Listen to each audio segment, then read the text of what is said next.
Hello. There's a film on general release at the moment called Dance First.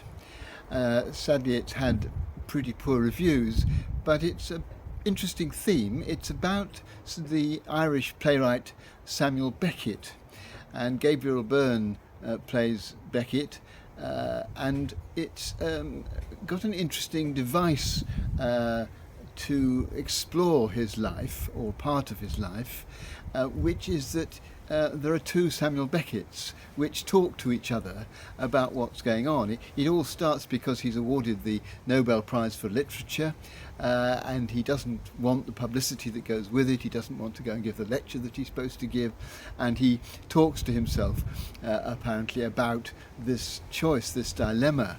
But in being interviewed about his playing the part, Gabriel Byrne said that he too often is aware of, as it were, talking to himself, of having a bit of himself saying one thing and another bit of himself saying another thing, and a dialogue going on inside him. And it struck me that this is probably something that most of us experience in one way or another. There's sometimes more than two voices. But if there are two, there's perhaps one that's encouraging us to go one way, another. Maybe one of the voices is going the way that we think we want to go, and the other voice is saying the way that other people want us to go. Or it may be that one of the voices is critical of us, and the other one is backing us up and saying that we've done all right.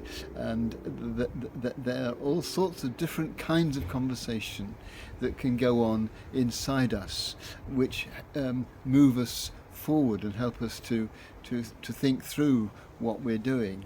And I think this is an entirely healthy way of proceeding. The danger is that we need to be sure that at least one of the voices is being positive and encouraging. Part of the problem, I think, with the film, so the reviews say, is that there's so much what Samuel Beckett's two voices say to each other that's self-critical or grumbling or unproductive or negative, that actually it feels a very depressing sort of film. And I think it's important that we make sure that at least one of the voices inside us is upbeat, is creative, is positive, is imaginative, is hopeful, even if there's another voice that sometimes puts question marks against that attitude or suggests a more negative approach to life.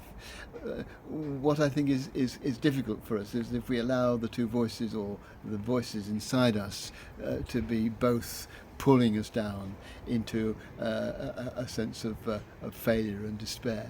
And so today, if I notice that kind of dialogue is going on inside me, I'm going to make sure that at least one of the voices is standing up for me.